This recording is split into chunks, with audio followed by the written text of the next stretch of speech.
सबसे पहली बात तो ये कि अल्लाह के नबी अलैहिस्सलातु वस्सलाम फरमाते हैं कि अमल का दारो मदार नीयत के ऊपर टिका हुआ है। रोजा किस लिए रख रहे हैं, क्यों रख रहे हैं, इस बात का दिल में पहले पुख्ता यकीन होना चाहिए कि रमजान रहमान का महीना है और हम रमजान का ये रोजा फकत अल्लाह तबारक व तआला की जात के लिए रख रहे हैं। नियत का दुरुस्त होना सबसे पहला अमल है कि रोजा मैं किसी को दिखाने के लिए नहीं रख रहा, किसी और वजह से नहीं रख रहा, मैं इसलिए रोजा रख रहा हूं ताकि मेरा रब ने ये मुझ पर फर्ज किया है और मेरा अल्लाह मुझसे राजी हो जाए। सहरी जब होती है सुबह को, अक्सर लोग इंतजार करते रहते हैं कि अभी अजान होगी, फिर उस वक्त खाना पीना छोड़ेंगे। बाज औकात अजान 1-2 मिनट लेट हो जाती है, बाज औकात कहीं लाइट ना हो। कुछ मुतवल्लियान को मैंने देखा, वो फोन कर देते हैं इमाम साहब को, अरे अभी हमारी 2 रोटियां रहती हैं, आराम से अजान देना। कुछ ये समझते हैं कि जब तक अजान हो रही है तब तक खाते पीते रहो। अगर आप कसदन रोजाना ये काम कर रहे हैं, बार बार ये काम कर रहे हैं, तो रोजा खत्म। अगर कभी गलती से हो गया, इत्तफाकन हो गया, तब तो रोजा कुछ नहीं हुआ। अगर आप रोजाना जानबूझ के उठते ही 10 मिनट पहले और कसदन ये समझते हैं कि जब तक अजान होगी तब तक खाते रहेंगे, जबकि नक्शे में वक्त दे दिया गया कि इतने बजकर इतने मिनट पर वक्त खत्म है, अब लगे हुए हैं इत्मीनान से। अच्छा, कुछ ऐसे नालायक भी हैं जो कहते हैं सहरी करने की जरूरत ही नहीं है, उनके लिए भी खसारा है। नबी अलैहिस्सलातु वस्सलाम ने कहा सहरी में बरकत है, सहरी करो, ताकि यहूद और नसारा की भी मुखालफत हो, वो सहरी नहीं करते। फिर बहुत सारे ऐसे हैं सहरी तो करते हैं माशाल्लाह अच्छी तरह, सारी रात आवारागर्दी करते हैं, सहरी भी टाइम पे कर लेते हैं, बंद भी टाइम पे करते हैं, और जब नमाज फजर का टाइम होता है तो जाके सो जाते हैं।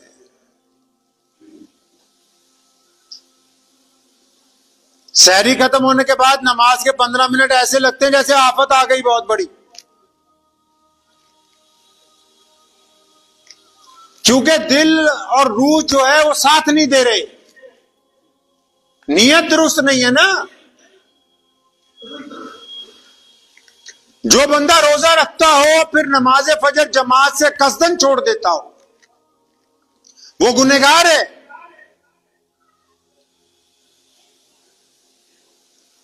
सहरी भी कर रहा है, मस्जिद भी करीब है, करीब नहीं तो आसपास जमात का इंतजाम है, उसके बावजूद फिर वो नमाज नहीं पढ़ रहा फजर की, जानबूझ के नमाज छोड़ रहा है, क्योंकि रमजानुल मुबारक के साथ कुरान और नमाज का मजबूत रिश्ता है। जो रोजेदार होगा वो नमाजी भी होगा और कुरान पढ़ने वाला भी। अब रोजा रख रहे हैं, नमाज नहीं पढ़ रहे जनाब।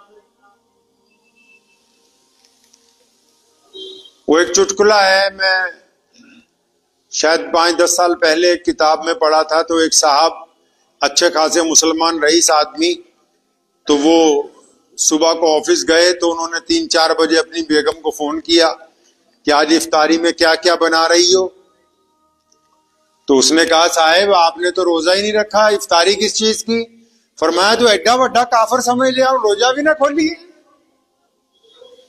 हूं इफ्तारी भी ना करिए असी। मतलब हमने रमजान को कुछ लोग खेल बनाना चाहते हैं।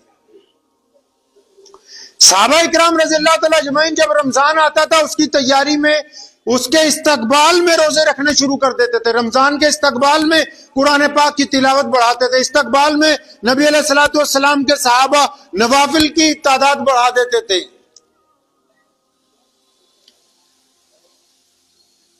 अब यहां रमजान का रोजा रख के जो लोग नमाज नहीं पढ़ रहे, उनको रोजा रखने का कोई फायदा नहीं। सिर्फ रमजान के सवाब नहीं गिनवाए जा रहा हूं, आज ये बातें की जा रही हैं कि भी रमजान में हम लोग खराबियां क्या क्या पैदा कर रहे हैं। फिर अगर नमाज पढ़ने जा भी रहे हैं जो लोग, उनमें कई ऐसे जो चुगलियां करते ही जा रहे हैं, चुगलियां करते ही वापस आ रहे हैं।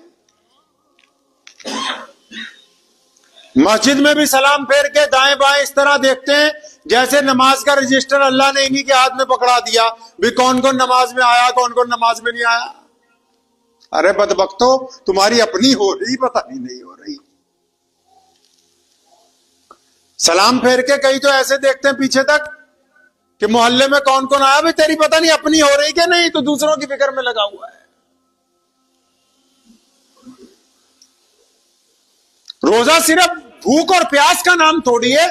जो नमाज के लिए आ रहा है चुगलियां करेगा, नमाज के लिए आ रहा है दूसरों को ताने मारेगा, दूसरों को परेशान करेगा, तब भी तो रोजा उसका जाता रहा। क्योंकि नमाज का सिर्फ रोजा भूखे रहने का नाम थोड़ी है। रोजा तो अपनी जुबान को बुराइयों से रोकने का नाम है। रोजा अपनी आंखों को बुराई से रोकने का नाम है। रोजा अपने हाथ को जुल्म से रोकने का नाम है। रोजा सिर्फ खाली पेट रखने का नाम थोड़ी है रोजा। और उनसे बड़े भी नमाजी हैं माशाल्लाह। कई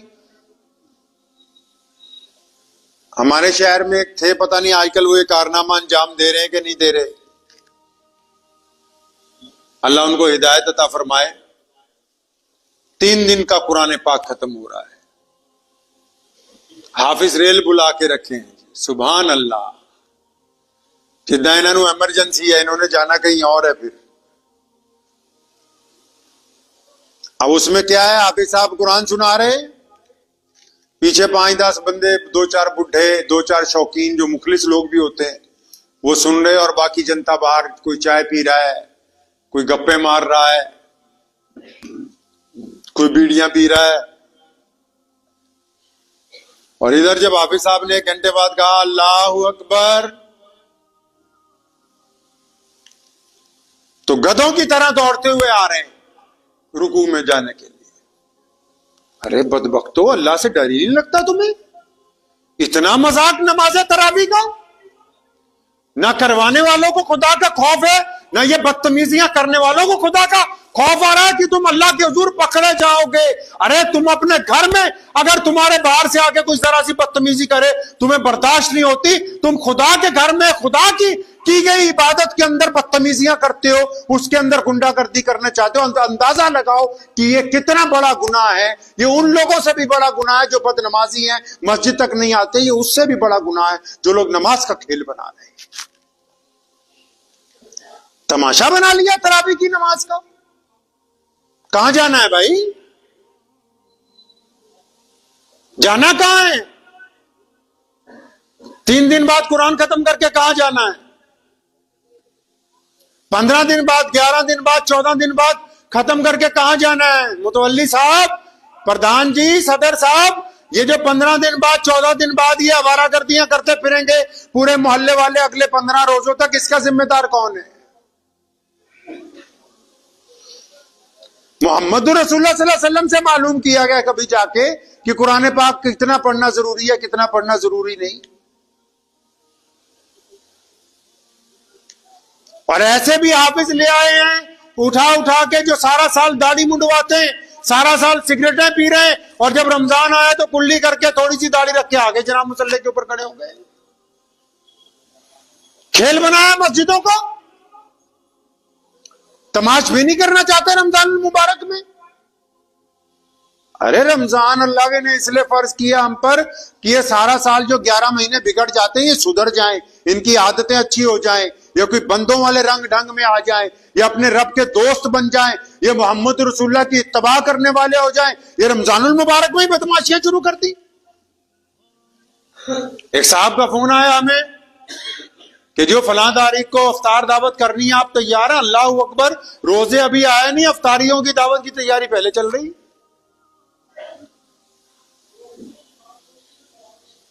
कौन सी अफ्तारी की दावत? जिसमें तरावियां छूट जाएं?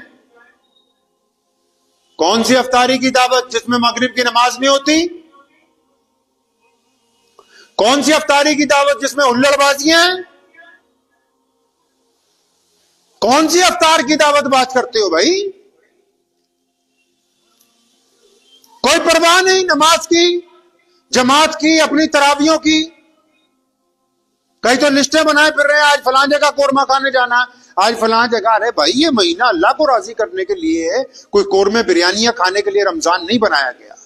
ठूस ठूस के खाना खाने के लिए रमजान नहीं बनाया। रमजानुल मुबारक में अगर हम बड़ी बड़ी खराबियां करेंगे तो रोजा हमको फायदा देने वाला नहीं है। रोजा इत्तबा का नाम है, अल्लाह से वफादारी का ऐलान है, मोहम्मद रसूलुल्लाह के कानून के मुताबिक, सुन्नत के मुताबिक चलने का नाम है, दूसरों की मदद करने का नाम है, मोहब्बत के साथ दूसरों से गुफ्तगू करने का नाम है, गिरते हुओं को सहारा देने का नाम है, गरीबों की मदद करने का नाम है, और नबी अलैहिस्सलाम के हुक्म के मुताबिक पांचों नमाजें जमात से पढ़ने का नाम है। अपनी जुबान से गाली ना देने का नाम रोजा है। अपनी आंखों से दूसरों की बेटियों की तरफ गंदी निगाह ना डालने का नाम रोजा है। अपने हाथों को गुनाहों से रोकने का नाम रोजा है। उसको रोजा कहते हैं। ये थोड़ी कि सहरी की और उसके बाद सो गए, शाम को मगरिब के वक्त उठे, फिर अफ्तारी करने के बाद सड़क पे घूमने के लिए निकल गए। ये रोजा थोड़ी, इसको रोजा थोड़ी कहते हैं। अपने रोजे का निजाम बनाइए। ये जो प्रोटोकॉल बनता है, बकायदा लिखा जाता है, इतने बड़े वीआईपी आएगा, यहां उतरेगा, वहां जाएगा, वहां जाएगा, ये सिर्फ बड़े लोगों के लिए थोड़ी है। हर एक इंसान की जिंदगी का एक प्रोटोकॉल होता है, चाहे वो अमीर है चाहे वो गरीब। अगर वो अपनी जिंदगी का निजाम नहीं बनाएगा, आप कहें जी बस सो गए, जितने बजे आंख खुलेगी उतने बजे सवेर, नहीं। जब दिल चाहेगा खाएंगे, जब दिल चाहेगा खाना छोड़ देंगे, नहीं। जब वक्त मिलेगा सोएंगे, जब वक्त नहीं मिलेगा देर तक जागेंगे, नहीं। आप जिस मुकाम पे भी हैं, अपना जिंदगी का एक निजाम बनाइए। कभी रात को इतने बजे ईशा के बाद आधा घंटा 1 घंटा फलां काम है, या फलां बंदे से मिलना है, या फलां घर की जरूरियात निपटानी है, उसके बाद मुझे हर हालत में सोना है। इतने बजे सुबह उठना है, इतने बजे सहरी करनी है, इतने बजे फलां मस्जिद में नमाज के लिए जाना है, इतना पारा कुरान पाक का फजर की नमाज के बाद पढ़ना है, इतने बजे घर के लिए जाऊंगा या सैर करने के लिए जाऊंगा, इतने बजे काम पे निकल जाऊंगा, इतने बजे जोहर होगी। अपनी जिंदगी का अगर आप शेड्यूल नहीं बनाएंगे, सिर्फ रमजान में ही नहीं, आम दिनों में भी, तो आप कामयाब नहीं हो सकते। आप कामयाब नहीं हो सकते। रमजानुल मुबारक की जो मोटी गलतियां हैं वो मत कीजिए। ना अपनी मर्जी से सहरी का टाइम मुतय्यन कीजिए, ना अपनी मर्जी से अफ्तार का टाइम मुतय्यन कीजिए, ना अपनी मर्जी मारिए कि जी इतनी तरावियां पढ़नी है, भाग जाना है, नहीं। 29वें रमजान तक जब तक चांद नजर नहीं आता, इत्मीनान से नमाज तरावी पढ़िए। रोज कम से कम फजर के बाद, जोहर के बाद, असर के बाद आधा आधा पारा कुरान शरीफ पढ़िए, ताकि आपका जाती तौर पर भी 1 या 2 कुरान पाक रमजानुल मुबारक में मुकम्मल हो जाए। रमजान कुरान का महीना है। इस महीने में अल्लाह ताला ने सारा कुरान आसमान दुनिया पे नाजिल फरमाया है। तो अपने गिरेबान में झांकना है इस बार। किसके गिरेबान में झांकना है जी? दूसरों के नहीं। सलाम फेर के ये नहीं देखना कौन आया कौन नहीं आया। सलाम फेर के ये अंदाजा लगाना है कि मैंने नमाज अच्छी तरह पढ़ी है कि नहीं पढ़ी। रात को बिस्तर पे लेट के सोचना है कि आज मैंने कितने लोगों की बेइज्जती की, और फिर अपनी उस गलती को सुधारना है। बिस्तर पे लेट के ये सोचें आज कितनी औरतों पर गंदी निगाह डाली कसदन, जानबूझ के, ताकि कल को ये गलती नहीं करनी। बिस्तर पे लेट के ये सोचें आज किसके साथ ठगी मार ली, ताकि कल को उसके साथ माफी मांग के अपना मामला दुरुस्त कर लें। दिल के अंदर जो बुराइयां हैं, दिल के अंदर जो बुराइयां हैं, रोजा इसलिए थोड़ी रखा गया है कि आपको भूखा रखना है। आपको भूखा सिर्फ इसलिए रखा गया कि आपको सारा दिन याद रहे कि आज मैं कुछ अलग कर रहा हूं। और वो अलग क्या है कि आप दुनिया के बाकी इंसानों से अलग हैं। क्यों अलग हैं? क्योंकि आपकी आंखें झुकी हुई हैं, क्योंकि आपकी जुबान में जिक्र है, क्योंकि आप अपने हाथों से गलत काम नहीं करेंगे, क्योंकि आपको गुस्सा नहीं आएगा, क्योंकि आप किसी से आज लड़ेंगे नहीं। वो अलग ये थोड़ी है कि आप भूखे हैं। नहीं नहीं, भूखे तो बहुत सारे लोग फिरते हैं। तो वक्त भी हो गया है। मैं उम्मीद करता हूं कि ये जो मोटी मोटी खराबियां हैं, जो नमाजियों में हम लोग एक दूसरे के ऊपर निगाह रखते हैं वो, और रमजान में सहरी और इफ्तारी में और भाग के जल्दी जल्दी तरावियां निपटाने की जो तकलीफ है, दुआ कीजिए अल्लाह करीम मुझे और आप सबको इससे निजात अता फरमाए।